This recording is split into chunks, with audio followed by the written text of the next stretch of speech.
As most of you know, I love Splatoon. I fell in love with this franchise mainly because of how different and vibrant it was compared to everything else on the market. Now that Nintendo released 3 games, Splatoon now needs something different. Something that won't make me roll my eyes and say, "This again? Really?" Nintendo has the opportunity of a lifetime to make Splatoon Raiders one of the best story-driven games and cement Splatoon as a mainstream franchise.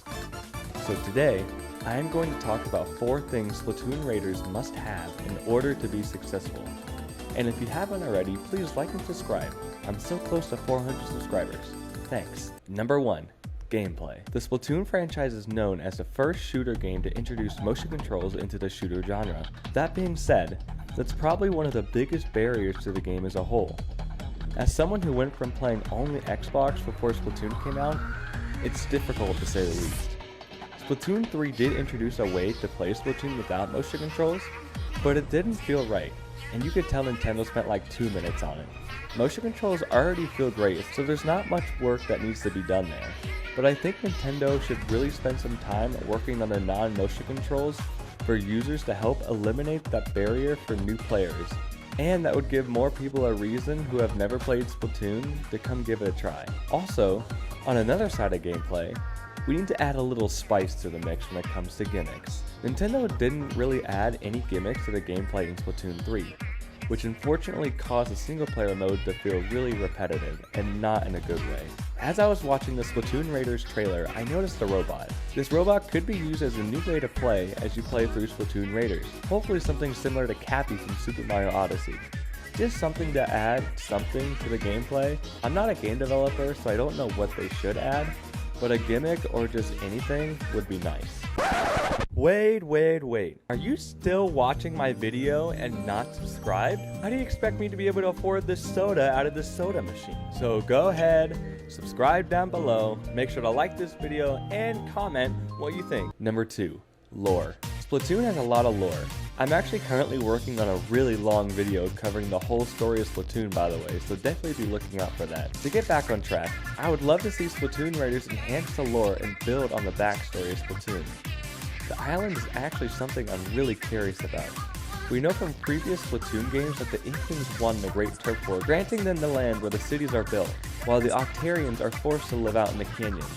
But we've never heard of any islands. Is it uninhabited? Does a new species live there? Maybe land sharks? Is this island where Big Man is from? Because he's the only stingray in the entire Splatoon franchise, and I don't know where bro just showed up from. Like, he literally just dropped out of the sky. I literally have so many questions just about the island, and it would take me 30 minutes to list every single one of them. But do you get what I mean? Explore and enhance the lore of this amazing franchise. Number 3. Open world yet linear storytelling. You might be confused by what I just said, so let me explain. I would love Splatoon Raiders to have an open world format, but a very clear objective on what I must do and where I must go, if that makes sense. I'm the type of guy that loves to explore every corner of where I'm at in game. I still haven't completed Breath of the Wild for that very reason, and no, I'm not kidding, I've only completed 25% of the game. A good game to compare this to is Super Mario Odyssey. In Super Mario Odyssey, there's a very clear objective. Once you complete that objective, you are then granted the option to move on or just explore the world you are in. That is what I would love to see for Splatoon Raiders. I could never do that in any single player story mode in Splatoon, so basically what I'm saying, the wilderness must be explored! Go! 4. A meaningful character-driven story. One thing Splatoon has been lacking in from all the games is a strong story. They are alright, but the best one is definitely Octo Expansion, but that's a paid DLC, you know. I want to see Nintendo really spend time making me care for the characters, diving into their backstory, and I don't mean by finding little Easter eggs. I mean playing the game and experiencing it, either in a cutscene or learning about it from other characters, talking about it, or just something. What are the characters' emotional weaknesses and strengths? Where is the hero's journey? Where is the arc? Like, Splatoon idols are really cool and all sing really well, but that's just about it. By the time I finish the game, I want to sit back and just ponder of what I just played and reflect on how awesome it was and play it again. I have never thought to myself after finishing the single player mode, yeah, I think I want to play that again. I want to think that. I would love to see Nintendo actually spend time on Splatoon's story and not get the it's a kids game treatment. If Mario and Zelda get it, I think Splatoon deserves it.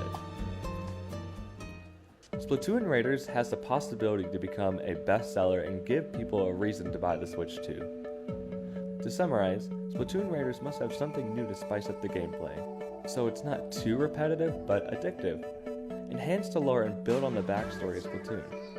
Be an open world but have linear storytelling, and have a meaningful character-driven story. Let me know down in the comments what you think Splatoon Raiders must have, and as always, I hope you enjoy.